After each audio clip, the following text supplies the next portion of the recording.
ইনকিলাব জিন্দাবাদ।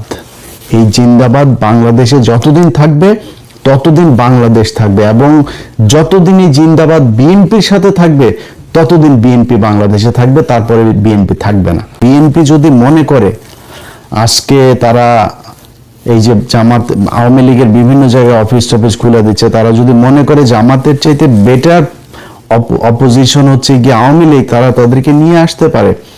এবং এইভাবেই যদি বিএনপি নিজেদেরকে বাংলাদেশি থেকে বাঙালি, জিন্দাবাদ থেকে জয় বাংলায় নিয়ে যাইতে চায়, তাইলে বাংলাদেশে বিএনপি বলে কোনো দল দরকার হবে না।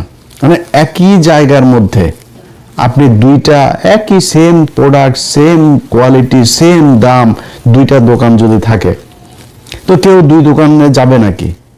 একটাতেই যাবে। আমার একটা আছে, ওইটাতে যাওয়া দরকার, নতুন আরেকটা দোকান দরকার কি?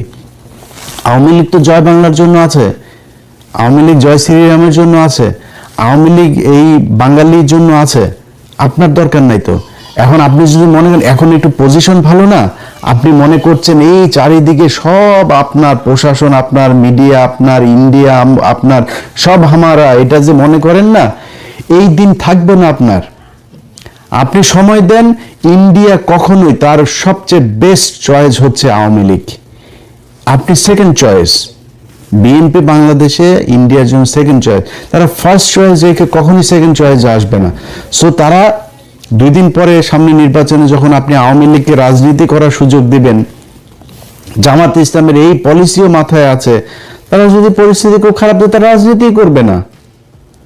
আমি এটা জামাতের মানে কেন্দ্রীয় কোনো পলিসি না, আমি জামাতের কেউ না, যেহেতু আমি তাদের কোনো একজনের সাথে কথা হচ্ছিল, মানে উনি বলছিলেন যে ভাই আমাদের বেশি চাপাচাপি করলে আমরা পলিটিক্স বাদ দিয়ে দিব, আমাদের মানুষ তৈরি করার দরকার, আমরা মানুষ তৈরি করব, 10 বছর 20 বছর 25 বছর পরে দেখা যাবে কি হয়। যদি সরে যায়, আপনি আওয়ামী লীগকে নিয়ে রাজনীতি করবেন, আপনি মনে করছেন যে ও আমরা তো এখন উপরে আছি, আওয়ামী লীগ আমাদের পিছনে এসে চামচার মতো ঘুরবে। শোনেন ভাই, সরাসরি একটা কথা বলি, একটা এলাকায় 2 শ্রেণীর বাটপার আছে, একটা দুর্নীতিবাজ বাটপার, এই চোর সেচ্চোর আছে দুইটা, একটা আওয়ামী লীগের আর একটা বিএনপির চোর সেচ্চোর বাটপার এগুলো সব এদের মানে দুর্নীতি করে চুরি করেই তাদের চলার ইচ্ছা, এই জন্যই তারা রাজনীতি করে, রাগ ঢাক রাখার কিছু নাই। কিন্তু তাদের টার্গেট হলো কি, তারা খুব ভদ্রভাবে থাকে, একটু ভদ্র কিসিমের অসহায় কিসিমের এই চোর বাটপার গুলি হলো বিএনপি করে। আর আওয়ামী লীগের গুলো হলো দুর্ধর্ষ, তারা খুব ক্রুয়েল হয়, খুব হিংস্র হয়, এই টাইপের চোর বাটপার গুলো আওয়ামী লীগ করে। আপনি তারে প্যারালালি চলতে দিবেন আর আপনার পিছনে সে চলবে, এই ক্ষমতা আপনারও নাই, এই মিডিয়াও সেদিন থাকবে না আপনার পক্ষে, এই ইন্ডিয়াও থাকবে না, প্রশাসনও থাকবে না। সো খুব কেয়ারফুলি আপনাকে আওয়ামী লীগকে হ্যান্ডেল করতে হবে। এখন এই কারণে বললাম যে যেদিন বিএনপি জিন্দাবাদ থেকে বের হয়ে যেতে চাবে, যেদিন বাঙালি হয়ে যেতে চাবে, সেদিন বাংলাদেশে বিএনপির আর দরকার হবে না, ওই দিন মানুষ আওয়ামী লীগই বেটার হবে। এবং আওয়ামী লীগ সেটা কেমনে করতে হয় এটা খুব ভালো করে জানে, পোড়ায়া জ্বালায়া কি করা লাগে সবকিছু জানে তারা। ইতিহাসের বিকৃতি কাকে বলে? 30 লাখ মা বোনকে বাংলাদেশের পাকিস্তানি মিলিটারি রেপ করেছে,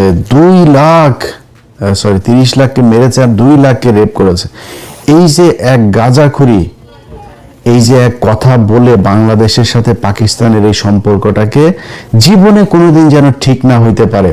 প্রতিটা ঘটনায় 16ই ডিসেম্বর, 26শে মার্চ, 21শে ফেব্রুয়ারি যখনই এগুলো আসে, নতুন করে এই ভাঙা ঢোল এগুলো বাজাইতে থাকে যে পাকিস্তান আমাদের এগুলো। আরে Pakistan military don't, Pakistani military খাচ্চর মাচ্চর এগুলোর করে না।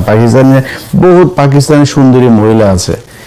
এই যে এমপি মন্ত্রী যে আপনার এগুলি শিখায়, এই যে ভাষা, একজন টকশোতে এক বিজ্ঞ এক মাদারি বলছে যে বাংলার সাথে এই যে ইংলিশ মিক্স আপ করে কথা বলা, এটা পুরোপুরি করতে হবে। হাসিনা একবার করেছিল, বিলবোর্ড, টেলিভিশনে নিউজ, তারপরে আদালতে, বিভিন্ন জায়গায় কোথাও ইংলিশ ব্যবহার, শুধু বাংলা থাকতে হবে। শুধু বাংলা কেন থাকতে হবে? আপনাকে মারার জন্য বাংলা থাকতে হবে। এর আগে ব্রিটিশরা যখন একবার ছিল, তখন এরকম আমাদের এখানকার কিছু আলেম টালেম ছিল, এরা করেছিল, ইংরেজি শিখলেই আপনি কাফের হয়ে যাবেন, এগুলো বলা হয়তো, এগুলো বলে আমাদেরকে দমায় রাখা হয়েছে। আজকে যেই ব্যক্তিরা আপনাকে বুঝায় যে বাংলার সাথে সাথে ইংলিশ শিখতে পারবেন না, সেই রাজনীতিবিদ একজনের ছেলে মেয়ে 14 গোষ্ঠীর কেউ বাংলা মিডিয়ামে পড়াশোনাই করে না। সবাই ইংলিশ মিডিয়ামে পড়াশোনা করে, ইংলিশ ভার্সনে পড়াশোনা করে, হাই স্কুল শেষ হলে সোজা চলে যায় ইউকেতে, সোজা চলে যায় ইউএসএতে, কানাডাতে, অস্ট্রেলিয়াতে, ওয়েস্টার্ন কান্ট্রিতে, সেখানে গিয়ে তারা পড়াশোনা করে। আর আপনারে বোকাচোদা বানায় রাখার জন্য এখানে বুঝায় শুধু বাংলা শিখিবেন, ইংলিশ শিখা যাবে না। জিন্দাবাদ এটা পাকিস্তানি শব্দ, উর্দু শব্দ, ফার্সি শব্দ, আর ওনাদেরকে বলতে হবে জয় শ্রীরাম, জয় বাংলা। জয় বাংলা, জয় শ্রীরাম না, এখানে এটা বাংলাদেশ, 95% মুসলমানের দেশ, এটা বাংলাদেশ। এই দেশে জিয়াউর রহমান এই বাঙালি থেকে বাংলাদেশি বানিয়ে দিয়ে গিয়েছিল। এই দেশে জিয়াউর রহমান এই জয় শ্রীরাম আর জয় বাংলার থেকে জিন্দাবাদ বানিয়ে দিয়ে গিয়েছিল। বাংলাদেশ জিন্দাবাদ। আমরা পাকিস্তান জিন্দাবাদ থেকে বেরিয়ে এসেছি, কিন্তু আমরা পাকিস্তানের সাথে, আমরা পাকিস্তানও মুসলমান, আমরাও মুসলমান, তাদের জিন্দাবাদ, আমাদেরও জিন্দাবাদ। দেশ আলাদা হইতে পারে না, আমার ধর্ম আলাদা হয়ে যায়নি। পাকিস্তানের মুসলমানরা আমাদেরকে কতটুকু মহব্বত করে, কতটুকু ভালোবাসে, ইউটিউবে যায়। বাংলাদেশের অনেক ব্লগার দেখলাম পাকিস্তানে গিয়েছে গেল 1 বছরে, তাদের ভিডিওগুলো দেখেন। পাকিস্তানের একটা মানুষ যখন শুনে আপনি বাংলাদেশ থেকে গিয়েছেন, জড়ায় ধরে, খাবারের বিল নেয় না, গাড়ির বিল নেয় না। ওইখানে যে পাঠাও, উবারের মতো আপনার রাইড শেয়ার মোটরসাইকেল আছে, মোটরসাইকেলে শুনছে যে সে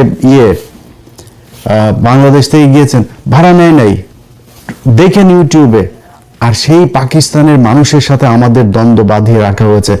আজকে বাংলাদেশে যদি ইন্ডিয়ার সাথে যুদ্ধ বাঁধে, সবার আগে এই পাকিস্তান আপনার পাশে এসে দাঁড়াবে। ভাই ভুলা যান পাকিস্তান কি করবে না করবে, পাকিস্তানের সাথে আমার কি সম্পর্ক, সব ভুলে যান, আমার দরকার নেই।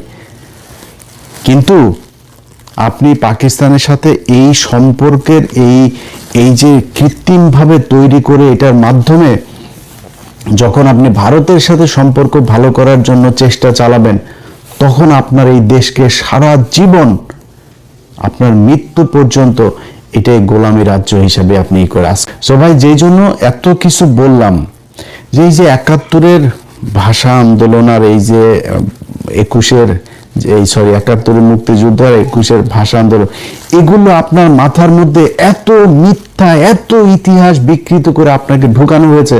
এটা ঢুকায়ে পাকিস্তানের সাথে বিরোধ তৈরি করা আর ভারতের সাথে বন্ধুত্ব তৈরি করে তারপর আপনার সাদা মারার জন্য এগুলো করা হয়। অতএব এই যে এখন নতুন সরকার এসে, হাফিজ ভাই একজন মুক্তিযোদ্ধা, হাফিজ ভাইয়ের কাছে অনুরোধ থাকবে, আমরা জানতে চাই যে কতজন মানুষ আসলে পাকিস্তান আমলে সেই যুদ্ধের সময় রেপ হয়েছিল, কতজন মারা গিয়েছিল, কতজন মুক্তিযোদ্ধা ছিল, কতজন রাজাকার ছিল, রাজাকার কারা ছিল, 14 ডিসেম্বর কারা এই মানুষগুলোকে মেরেছে, বাংলাদেশ স্বাধীন হওয়ার পরে 30 জানুয়ারি 1972 জহির রায়হানকে কারা গুম করেছিল, এগুলো আমরা জানতে চাই। এটা জানলে বুঝে যাবেন যে এই বাংলাদেশের সাথে পাকিস্তানের সাথে পূর্ব পাকিস্তান আর পশ্চিম পাকিস্তান দুইটার সাথে এই গ্যাঞ্জাম বাঁধানোর জন্য ভারত কি কি চাল চেলেছিল খুব ভালো করে। আর এই যে আপনার মানুষজন ইতিহাস এগুলো বলে না যায় না, শুই না ভাই, আপনার কাছে অনুরোধ, একটু শুই নেন, নিজেরে প্রশ্ন করেন যে যদি অনেকে বলে যে 30,000 মানুষ বা 3 লাখ মানুষ মারা গিয়েছিল, ভাই 3 লাখ মানুষ যদি মারা যায় থাকে, তারপরে আপনার গ্রামে অন্তত 5 জন মানুষ মারা যাওয়ার কথা। আপনি আমার দেন তো 3 লাখ মানুষ কোথায় পাকিস্তানিরা মেরেছে, কোন বাংলাদেশিকে পাকিস্তানের, কোন মুসলমানকে পাকিস্তানি মিলিটারি মেরেছে, একটাও দেখাইতে পারবেন না। খুব রেয়ার কেস, যে কেসগুলো সেগুলো সব মিলে যদি আমার মনে হয় খুব বেশি, যেটা শেখ মুজিব যে কমিশন গঠন করেছিল 7,000-8,000 মানুষ পেয়েছিল। একটা যুদ্ধ, দেশ স্বাধীন হয়ে যাওয়ার যুদ্ধের মধ্যে এটা খুবই স্বাভাবিক একটা ব্যাপার। আমরা চাই না একজনও মারা যাক, একজনও রেপ হোক, আমরা চাই না, কিন্তু আমরা হিসাবটা জানতে চাই। আমরা চাই একজন মুক্তিযোদ্ধা 20,000 বেতন পায়, 20,000 না, তার ভাতা তার 20 লাখ দেয়া হোক, যদি আসলে সে মুক্তিযোদ্ধা হয়ে থাকে। আসল মুক্তিযোদ্ধার সংখ্যাটাই আমরা জানি না। এটার নাম মুক্তিযোদ্ধার প্রেম, এটার নাম মুক্তিযুদ্ধ ভালোবাসা, কেউ করতে চায় না। কারণ কি, এইটা দিয়ে ইন্ডিয়া চায় আমাদেরকে এই যে 30 লাখ আর 2 লাখের এই গান শোনাইতে। আমরা এই গান আর শুনতে চাই না ভাই। পাকিস্তানের সাথে বাংলাদেশ জীবনে এক হবে না, এক হওয়ার দরকারও নাই। বাট পাকিস্তান আমার মুসলমান ভাই, পাকিস্তানের সাথে আমার সম্পর্ক ভালো রাখা উচিত। পাকিস্তান আমার যে কোনো সমস্যায় সবার আগে, যে ক্রিকেটে দেখেছেন না এগিয়ে এসেছে না, প্রতিটা জায়গায় আপনাকে গ্যারান্টি দিলাম পাকিস্তান সবার আগে এই মুসলমানদের, বাংলাদেশের মুসলমানদের জন্য এগিয়ে আসবে।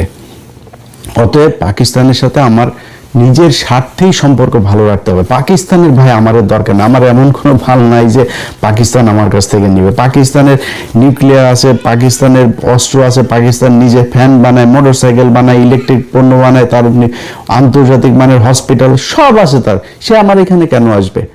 এই গ্যাঞ্জাম থেকে ভাই বের হয়ে আসতে হবে। আসলে যদি এই পাম শুনতে না চান, পাম শুনে যে চেতনা দেখান কোনো সমস্যা, চেতনা দেখায় না খায় মরবি, না চিকিৎসা পায় মরবি। যারা তোদের চেতনা দেয়, এই পলিটিশিয়ান কারোর ছেলে মেয়ে দেশেও থাকে না, দেশে পড়াশোনা করে না, ওরা দেশে চিকিৎসাও নেয় না, ওরা বাংলা মিডিয়ামেও পড়ে না। কোন সরকার এই স্কুলে যায় বাংলাদেশের এই এমপি মন্ত্রী ছেলে মেয়েরা পড়াশোনা করেন? এরা সব বিদেশে পড়ে, ইংলিশ মিডিয়াম, ইংলিশ ভার্সন এখানে পড়াশোনা করে। আপনাকে বোকাচোদা বানায় রেখে দিয়েছে। আল্লাহ হাফেজ।